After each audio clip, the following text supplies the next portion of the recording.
اعوذ باللہ السمیع العلیم من الشیطان اللعین الرجیم بسم اللہ الرحمن الرحیم الحمد للہ ذی المن والاحسان وذی العز والسلطان الذي خلق الانسان وعلمه البیان والصلاة والسلام على نبی الانس والجان ام الامکان وابی الاکوان رحمة على الخلق من الرحمن سیدنا و مولانا ابی القاسم محمد اللهم صل على محمد وعلى محمد وعلى آله الذين هم خلفاء الرب المنان لا سيما بقية الله الذي هو صاحب الزمان واللعنة الدائمة على أعدائهم من الآن إلى آخر الزمان أما بعد جروب بيجي محمد وعلى اللهم صل على محمد وعلى محمد.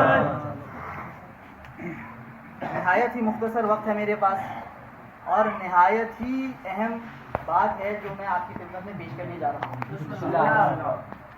مختصر سی 1 سے 2 منٹ کی ایک تمہید اور میں اپنے موضوع پہ آ جاؤں گا اور کوشش کروں گا مقررہ وقت میں اپنے موضوع کو پایہ تکمیل تک پہنچا سکوں. آپ کی تمام تر توجہات کا میں طلبگار ہوں. واجب اس کام کو کہا جاتا ہے جسے کرنے پہ ثواب ہے اور نہ کرنے پہ گناہ. یہ ہم سب جانتے ہیں. واجب کی 2 قسمیں ہیں. واجب 2 طرح کا ہوتا ہے. ایک واجب کام وہ ہوتا ہے جو ہر انسان پہ واجب ہے. ہر انسان نے وہ خود کرنا ہے. اگر ایک کر لے تو اس کا واجب ہو گیا لیکن دوسرے کو بھی کرنا ہے. دوسرا کر لے تو اس کا واجب ہو گیا لیکن تیسرے کو بھی کرنا ہے. اس کی مثال نماز مجھ پر بھی واجب ہے, قبلہ پر بھی واجب ہے, مولانا صاحب پر بھی واجب ہے, کوئی بوڑھا ہے اس پر بھی واجب ہے, کوئی جوان ہے اس پر بھی واجب ہے. غرض میں نماز پڑھ لوں تو ایسا نہیں ہے کہ میرے والد صاحب کو معافی مل جائے کہ جی آپ کے بیٹے نے پڑھ لی آپ پر سے معاف. میرے والد صاحب نماز پڑھ لیں تو مجھے معافی مل جائے کہ حضور آپ کے والد صاحب نماز پڑھ گئے آپ پر سے معاف. ایسا کچھ نہیں ہے. ہر کسی کو یہ واجب خود انجام دینا ہے. ایسے واجبات کو کہا جاتا ہے واجب عینی. یہ عینی طور پر ہر شخص پر واجب ہے. واجب کی ایک دوسری قسم ایسی ہے کہ وہ کام ایسا ہے جو سب پر واجب ہے, لیکن اگر سب لوگوں میں سے کچھ لوگ اس کام کو انجام دے دیں تو باقیوں کی ذمہ داری ختم ہو جاتی ہے. اس کی اگر میں سمجھانے کے لیے ایک مثال دینا چاہوں اپنے نوجوان دوستوں کو, مثال کے طور پہ عالم دین قبلہ موجود ہیں. مولانا صاحب قبلہ فرمائیں اس مجمع کو خطاب کر کے, فرض کر لیجئے رمضان المبارک کا مہینہ نہیں ہے, کہ حضور ایک گلاس پانی دے دے کوئی مجھے. تو اب ہم سب کی ذمہ داری ہے کہ عالم کے ادب کا تقاضا یہ ہے کہ ہم اس کی بات مانیں. اگر کوئی بھی نہیں اٹھے تو ہم سب کی مذمت کی جائے گی کہ آپ نے عالم کا احترام نہیں کیا. ایک عالم دین آپ سے ایک گلاس پانی کا مانگ رہے, آپ نے اس کی فرما برداری نہیں. لیکن اگر ایک شخص اٹھ کے قبلہ کو وہ پانی کا گلاس دے دے تو اب باقیوں کی ذمہ داری نہیں کہ ایک اٹھ کے جائے اور پانی کا ایک گلاس قبلہ کی خدمت میں پیش کرے. اب وہ ذمہ داری باقیوں پر سے ساقط ہو جاتی ہے. بہت خوب. ایسے واجب کو کہا جاتا ہے واجب کفائی. واجب کفائی کا قاعدہ کیا ہے؟ وہی جو اس مثال میں تھا. اگر کوئی بھی انجام نہیں دے گا تو سب کی مذمت ہوگی, سب کو گناہ ملے گا, سب کو عذاب ہوگا, کیونکہ پاک پروردگار نے ایک آرڈر دیا کہ فلاں کام کر دیجئے اور بتلا دیا یہ واجب کفائی ہے.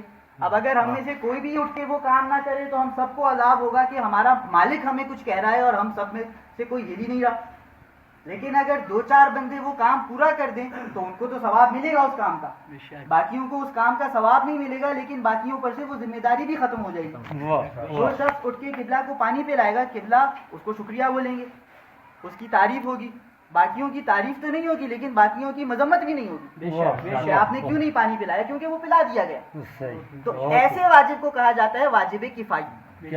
بس واجب کفائی سب پر واجب ہوتا ہے.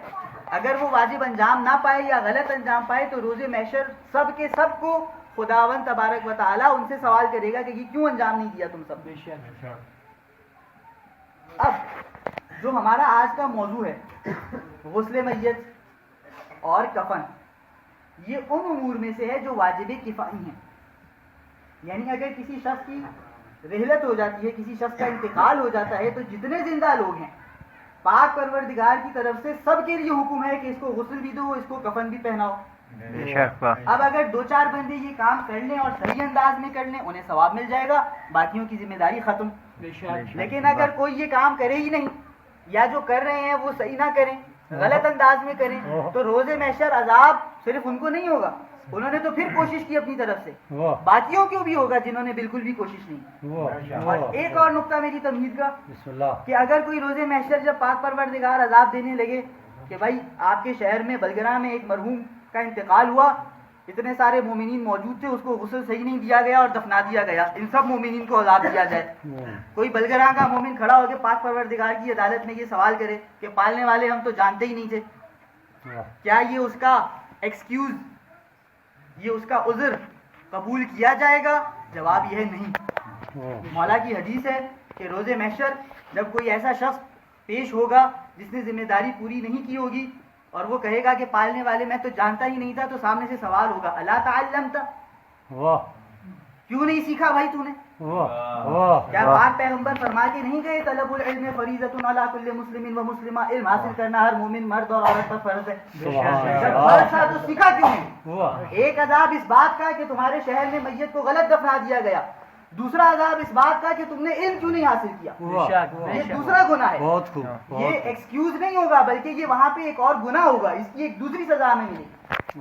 تو اس دونوں مقدموں کو جب سمیٹ لیا جائے نتیجہ یہ نکلتا ہے کہ میت سے مربوط جو احکام ہیں وہ ہم سب کو آنے ضروری ہیں تاکہ طلب علم ہو سکے, علم حاصل کرنے والی حدیث پہ عمل ہو سکے, علم حاصل کرنے والا فرض پورا ہو سکے.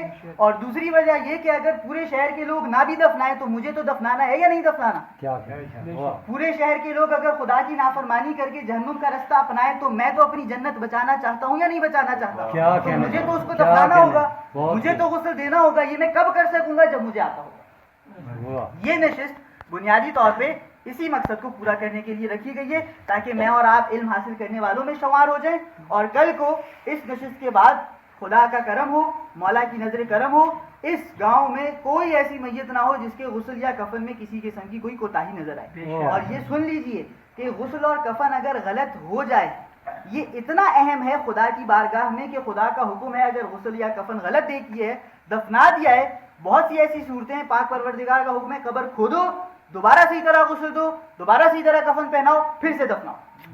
مومن کی قبر کھولنا کوئی معمولی بات نہیں ہے, یہ مومن کی عظمت کے برخلاف ہے. لیکن پاک پروردگار کو مومن کا کفن اتنا عزیز ہے, مومن کا غسل اور پاک و پاکیزہ ہو کر قبر میں اترنا اتنا عزیز ہے کہ پالنے والا بولتا ہے اگر تم زندہ لوگوں نے یہ ذمہ داری اس مرحوم کے حق میں اپنی پوری نہیں کی تو اس کی قبر کھولو, اسے نکالو, اس کو غسل دے کے پاک و پاکیزہ کرو, اسے صحیح انداز میں شرعی طریقے سے کفن پہناؤ اور دوبارہ اس کو قبر کے حوالے کرو. اب میں بہت تیزی سے یہ گزارشات آپ کی خدمت میں پیش کرنے جا رہا ہوں. کسی بھی شخص کو جب وہ مرنے والا ہوتا ہے یا وہ مر جاتا ہے اس کے حوالے سے جو دوسرے زندہ لوگ ہیں ان کی ذمہ داریاں 6 مراحل پر مشتمل ہیں, 6 سٹیپس ہیں اس کے. بسم اللہ. پہلے سٹیپ کو بولا جاتا ہے حالت احتضار, عربی یا فارسی زبان میں, اردو میں بولا جاتا ہے جانکنی کا عالم, جب اس کی روح قبض ہونے والی ہوتی ہے. پہلا سٹیپ. اس سٹیپ میں جو اس کے اطراف میں موجود زندہ لوگ ہیں واجب کفائی کے طور پہ ان کے لیے ضروری ہے کہ اس کو قبلہ رخ لٹا دیا جائے. یہ واجب ہے میرے اور آپ پر. اگر ہم دیکھ رہے ہیں کسی شخص کی حال کیفیت ایسی ہے کہ اس کی روح قبض ہو رہی ہے, قبلہ رخ لٹا دیا جائے. کیا مطلب؟ یعنی اس کے پیروں کے تلے قبلے کی جانب. ایک بریکٹ میں رک کر ایک سوال اور اس کا جواب تیزی سے. بسم اللہ. لوگ کہیں کہ حضور قبلے کی طرف آپ پیر کر رہے ہیں, قبلے کی طرف تو ہم نماز پڑھتے ہیں, یہ تو غلط بات ہے. تو 2 باتیں. پہلی بات کہ حضور جس ذات کا وہ قبلہ گھر ہے, جس ذات نے اسے قبلہ بنایا, جس ذات نے مسلمانوں کو یہ حکم دیا کہ اس کی طرف رخ کر کے نماز پڑھو, اسی ذات نے مجھے اور آپ کو یہ حکم دیا کہ مرحوم کے پیر اس کی طرف کر دو. تو جب گھر والا راضی ہے تو ہم باہر والوں کو کیا اعتراض ہے؟ گھر والا راضی ہے تو ہم باہر والوں کو کیا حق بنتا ہے کہ ہم گھر والے سے زیادہ گھر والے بنے. اور دوسری بات, اگر میں اور آپ غور کریں تو اس میں ایک خوبصورتی ہے. مجھے اور آپ کو عام حالات میں بھی سوتے وقت مستحب کہا گیا ہے, ہمیں ہمارے لیے مستحب قرار دیا گیا ہے کہ اس طرح سوئیں کہ ہمارے پیروں کے تلے قبلے کی جانب. کیوں کہ جب صبح کو یہ مومن اٹھے گا سب سے پہلی چیز جو اس کے چہرے کے سامنے ہوگی وہ پاک پروردگار. تو مرحوم جب ابھی مرنے سے پہلے کے عالم میں ہے اس کے پیروں کو قبلے کی جانب کر دیا جائے, یہ مجھ پر اور آپ پر جو زندہ ہیں واجب ہے. اگر ہم میں سے کسی ایک نے یہ کام کر دیا اسے ثواب ہوگا, اگر ہم میں سے کسی نے یہ کام نہیں کیا روز محشر ہم سب کو اس کا جواب دینا پڑے گا. یہ پہلا مرحلہ ان 6 مراحل میں سے. یہ مرحلہ مرحوم کی رحلت سے پہلے کا ہے. باقی 5 مراحل مرحوم کی رحلت کے بعد کے ہیں. 5 مراحل کے میں نام تیزی سے گنوا دوں. سب سے پہلا مرحلہ مرحوم کو غسل دینا. دوسرا مرحلہ مرحوم کو کفن پہنانا. تیسرا مرحلہ مرحوم کو حنوط دینا. چوتھا مرحلہ مرحوم پر نماز ادا کرنا. اور 5واں مرحلہ مرحوم کو دفنانا. جو چوتھا اور 5واں مرحلہ ہے مرحوم کی نماز جنازہ ادا کرنا اور مرحوم کے دفنانا. یہ مراحل عام طور پر کیونکہ نماز جنازہ پڑھنے والے عالم دین ہوتے ہیں, دفناتے وقت بھی عالم دین تلقین دے رہے ہوتے ہیں, ان کی سربراہی میں یہ کام انجام پا رہے ہوتے ہیں. اس وجہ سے اگرچہ معصوم صرف 14 ہستی ہیں, آیت تطہیر 14 کے لیے نازل ہوئی, رجس سے, برائی سے, خطا سے, گناہ سے پاک پروردگار نے صرف 14 لوگوں کو پاک رکھا. باقی سب میں خطا کا امکان ہے, چاہے عام انسان ہو, چاہے مجھ جیسا کوئی طالب علم ہو, جیسے قبلہ جیسے کوئی عالم دین ہو, یا کوئی مجتہد ہو. غلطی سے کوئی بھی پاک نہیں ہے. غلطی کا امکان عالم میں بھی ہوتا ہے, لیکن کیونکہ وہ عالم دین ہے, وہ مسائل کو جانتا ہے, اس میں غلطی کا امکان مجھ جیسے طالب علم کی نسبت کمتر ہوتا ہے. لہٰذا جو کفن, معذرت چاہتا ہوں, جو نماز میت اور دفن کے یہ 2 مرحلے ہیں آخری, ان کو ہم آج کی گفتگو میں ڈسکس نہیں کریں گے. وقت کی بھی قلت ہے اور یہ مراحل ایک عالم دین کی نگرانی میں ہوتے ہیں, اس میں خطا کا امکان کم سے کم ہوتا ہے. ایک بات صرف سنتے جائیے نماز میت کے حوالے سے کہ نماز میت میں عام طور پہ کیا ہوتے ہیں, میت کو رکھ دیا جاتا ہے, عالم دین کھڑے ہوتے ہیں, پیچھے سب جماعت کے ساتھ کھڑے ہوتے ہیں. نماز ہم عام جب پنجگانہ نماز جماعت سے پڑھتے ہیں تو اللہ صاحب تکبیر کہتے ہیں, ہم لوگ پیچھے خاموش ہو جاتے ہیں الحمد اور سورہ کے وقت. لیکن نماز میت میں تکبیر کے بعد کی جو دعا ہے وہ پیچھے والوں کو خاموشی سے نہیں سننی, وہ ساتھ ساتھ پڑھنی ہے. اگر وہ خاموشی سے سنیں گے تو ان کی نماز میت ادا نہیں ہوئی, انہیں نماز میت کا ثواب نہیں ملے گا. کیا مرحوم کے اوپر نماز جنازہ پڑھی جا چکی؟ جی ہاں, کیونکہ عالم دین تو پڑھ رہے ہیں اور یہ واجب کفائی ہے, ایک بندہ بھی پڑھ لے تو کافی ہے. تو وہ میت کے حوالے سے ہماری ذمہ داری تو پوری ہو گئی کہ عالم دین نے تو پڑھ دی, لیکن پیچھے جو سارے لوگ نماز میت کا ثواب حاصل کرنے کے لیے جمع ہوئے ہیں وہ اس ثواب سے محروم رہے. اس کا آسان طریقہ کیا ہے, آج کل میرے اور آپ کے سب کے ہاتھ میں یہ حضرت موبائل موجود ہیں. حضرت موبائل میں آپ وہ نماز میت کی ایک اسکرین شاٹ, ایک تصویر, ایک فائل رکھ لیں. جب بھی آپ جنازہ پڑھنے کھڑے ہوں آپ اپنی جیب سے اس کو نکالیں موبائل کو, اس میں سے دیکھ کر پیش امام کے ساتھ ساتھ ہر تکبیر کے بعد اس دعا کی تلاوت کریں. یہ آسان ترین طریقہ ہے, اس سے میں اور آپ اس ثواب سے بھی محروم نہیں رہیں گے. ان 2 مرحلوں کو ہم نے کر دیا ختم. اب بچے ہمارے پاس 3 مرحلے جو انتقال کے بعد کے ہیں اور نماز میت سے پہلے کے ہیں. غسل, کفن, حنوط. حنوط میں کیا ہوتا ہے؟ سب سے پہلے میں حنوط کو اس وجہ سے بیان کر رہا ہوں کیونکہ یہ سب سے آسان ہے اور سب سے کم ٹائم اس میں لگتا ہے. حنوط نہایت آسان کام ہے. جو اعضائے سجدہ ہیں, سجدے میں جو جگہیں زمین پر لگتی ہیں, پیشانی, دونوں ہتھیلیاں, دونوں گھٹنے, پیروں کے دونوں انگوٹھے, کافور لے کر ان 7 اعضاء پر میت کے ملا جائے گا, رگڑا جائے گا. اس طرح کے کچھ مقدار کافور کے کچھ ذرات یہاں پہ رہ جائیں. ایسا نہ ہو کہ رگڑیں اور بالکل کلیئر کر کے صاف کر دیں, نہیں, کچھ مقدار کچھ ذرات یہاں پہ رہ جائیں, کچھ ذرات ہتھیلیوں پہ, گھٹنوں پہ اور پیروں کے. اسے حنوط کہا جاتا ہے. یہ واجب ہے. اور یہ بات بھی سنتے جائیے, اس گفتگو میں صرف اور صرف واجبات بیان کر رہا ہوں. مستحبات اگر بیان کرنا ہم چاہیں تو یہ جو میں نے 6 مراحل بیان کیے ہیں, ہر مرحلے پر ہمیں 1 گھنٹہ گفتگو کرنی پڑے گی تاکہ اس کے مستحبات, اس میں احتیاطی پہلو کیا ہیں, تمام تر سیر حاصل گفتگو کی جا سکے. اس کا ہمارے پاس وقت نہیں ہے, لہٰذا واجب ذمہ داری پوری ہو جائے. سب سے پہلے مومن سے یہ بات کا مطالبہ کیا گیا ہے, لہٰذا میں صرف واجبات بیان کر رہا ہوں, ورنہ حنوط میں بھی کچھ مستحبات. حنوط, اچھا حنوط کب کرنا ہے؟ غسل میت کے بعد آپ کبھی بھی حنوط کر سکتے ہیں, چاہے کفن پہنانے سے پہلے, چاہے کفن پہنانے کے بعد, چاہے کفن پہنانے کے دوران. ساتھ ساتھ آپ کفن لپیٹ رہے ہیں اور ساتھ ساتھ حنوط کر رہے ہیں, یا ایک بندہ کفن کے کپڑے لپیٹ رہا ہے, ایک بندہ حنوط کر رہا ہے. حنوط کے لیے کوئی وقت کفن سے پہلے یا بعد کا ضروری نہیں ہے. غسل ہو گیا اس کے بعد آپ حنوط کر سکتے ہیں. بچ گئے ہمارے پاس 2 مرحلے. مرنے کے فوراً بعد غسل, غسل کے بعد کفن. غسل سنتے جائیے پہلے, اور اگر ہمارے پاس کفن مہیا ہو سکا تو کفن ہم پریکٹیکل بھی کر لیں گے. غسل, مسلمان کی میت کو 3 غسل دینا واجب ہیں, مجھ پہ اور آپ پہ, ہم سب پہ. اچھا غسل کا طریقہ کیا ہوتا ہے؟ وہی طریقہ ہوتا ہے جو ہم زندہ لوگ جمعے کے روز آج آپ غسل کر کے آئے ہیں. پہلے سر اور گردن دھویا جاتے ہیں, پھر دایاں حصہ مکمل دھویا جاتا ہے, شرمگاہ کو دائیں حصے کے ساتھ دھویا جاتا ہے, پھر بایاں حصہ مکمل دھویا جاتا ہے اور شرمگاہ کو بائیں حصے کے ساتھ ہی دھویا جاتا ہے. میت کو بالکل اسی طرح غسل دیا جاتا ہے. اس کا پہلے سر و گردن دھویا جائے گا, پھر میت کا دایاں حصہ دھویا جائے گا, پھر میت کا بایاں حصہ دھویا جائے گا. اب 3 غسل جو دینے ہیں ان میں ترتیب کیا ہے اور ان کا طریقہ کیا ہے. پہلا غسل بیری کے پانی سے دیا جائے گا. بیری کے ثابت پتے ہوں, پتوں کو پیس لیں, لیکن پانی میں بیری کے پتے ملائے جائیں گے اور وہ بیری ملا ہوا پانی سے پہلا غسل دیا جائے گا. پہلے سر و گردن دھوئیں گے, پھر دایاں حصہ دھوئیں گے, پھر بایاں حصہ دھوئیں گے. یہ پہلا غسل ہو گیا مکمل. دوسرا غسل کافور ملے ہوئے پانی سے دیا جائے گا. پانی میں کافور ملایا جائے گا, کافور کے ساتھ مکس ہوئے پانی سے پہلے سر و گردن دھوئیں گے, پھر دایاں حصہ دھوئیں گے مرحوم کا جسم کا, پھر بایاں حصہ دھوئیں گے. یہ دوسرا غسل مکمل ہو گیا. تیسرا غسل سادے پانی سے دیا جائے گا, سمپل جو پانی ہوتا ہے بغیر کسی ملاوٹ کے. سر و گردن دھوئیں گے, دایاں حصہ دھوئیں گے, بایاں حصہ دھوئیں گے. یہ میت کے 3 غسل ہو گئے مکمل. جیسے ہی مسلمان کی میت کے 3 غسل مکمل ہو جائیں وہ میت پاک ہو جاتی ہے. اس سے پہلے وہ نجس ہوتی ہے. 3 غسل مکمل ہونے کے بعد پاک ہو جاتی ہے. اس کا مطلب کیا ہے, اگر میں لوٹے سے یا کسی برتن سے میت کے اوپر پانی ڈال رہا ہوں غسل دیتے وقت, تو وہ غسل تو ہو رہا ہے لیکن وہ جو پانی گر رہا ہے وہ نجس ہے, کیونکہ میت ابھی نجس ہے. دوران غسل میت نجس ہے, تو جو پانی اگر گر رہا ہے وہ میرے لباس کو لگ گیا تو میرا لباس نجس ہو جائے گا. وہ زمین پہ گر رہا ہے تو وہ زمین نجس ہے. کوئی کپڑا پڑا ہوا اس پہ گر رہا ہے. تو یہ خیال رکھنا ہمیں ضروری ہے کہ میت کو نہلاتے وقت, میت کو تو ہم نہلاتے رہیں گے پانی سے, لیکن جو پانی گرتا جائے گا بہتا جائے گا وہ نجس ہے. تینوں غسلوں کے دوران جب 3 غسل مکمل ہو جائیں گے اب میت پاک ہو گئی. اب اگر کسی اوپر سے کوئی ایکسٹرا پانی ڈال دے گا وہ نجس نہیں ہوگا. دوسری چیز غسل کے حوالے سے بہتر یہ ہے, دیکھیں ہم غسل کرتے ہیں, اپنے غسل میں ہمیں پتہ ہے کہ ہمارے جسم پہ کوئی رکاوٹ نہیں ہونی چاہیے. کہیں گلو لگی ہوئی ہے, مثال کے طور پہ کوئی بیمار ہے, کوئی سنی پلاس لگی ہوئی ہے, کوئی پٹی لگی ہوئی ہے, ٹھیک ہے نا, یا سر پہ تیل لگا ہوا ہے, جسم پہ رکاوٹ نہیں ہونی چاہیے غسل کرتے وقت. میت کے لیے بھی اسی طرح ہے. تو میت کے جسم پہ تاکہ کوئی رکاوٹ نہ ہو, بہتر یہ ہے کہ احتیاطاً اسے صابن شیمپو سے باقاعدہ نہلا دیا جائے غسلوں سے پہلے, سارے غسلوں سے پہلے.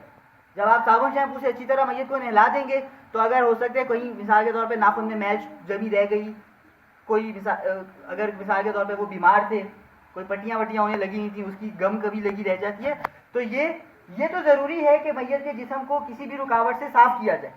لیکن یہ بہتر ہے کہ آپ پوری کی پوری میت کو ایک دفعہ نہلا دیں تاکہ اگر کہیں نہ کوئی چھوٹی موٹی رکاوٹ ہو تو وہ خود ہی نہلانے سے ظاہر ہو جائے. ایک اور چیز بہت اہم ہے, وہ کیا ہے, وہ یہ ہے کہ میت کو نہلاتے وقت اگر میت کے جسم سے کوئی حصہ الگ ہو, یا مرحوم کے مرنے کے بعد سے, یہ قاعدہ یاد رکھیں, مرحوم کے مرنے کے بعد سے اس کے جسم سے اگر ایک بال بھی الگ ہو وہ ساتھ دفنانا ضروری ہوتا ہے.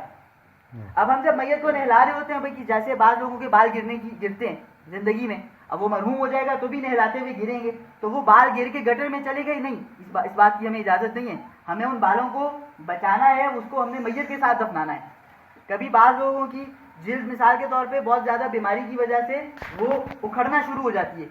اب اگر جلد اکھڑ رہی ہے میت کی تو وہ جلد پھینک نہیں دینی کہ پانی کے ساتھ بہہ کے وہ چلی گئی, نہیں, وہ جلد رکھنی ہے اور بعد میں کسی بھی روئی میں لپیٹ کے, کسی ٹشو میں لپیٹ کے, پاک کپڑے میں لپیٹ کے جب میت کو دفنانے لگیں گے ساتھ اس کے دفنانی ہے. تو جو میت کا جز, چاہے وہ چھوٹا جز ہو, چاہے میت کا پورا ہاتھ ہی کٹ جائے وفات کے بعد, پہنچا سکتے ہیں. علی اکبر صاحب موجود ہیں, ان کے پاس ہمارے رابطے نمبر بھی موجود ہیں. آپ لوگ فون کر کے, واٹس ایپ کر کے, کسی بھی ذریعے آپ سوال ہم تک پہنچا سکتے ہیں.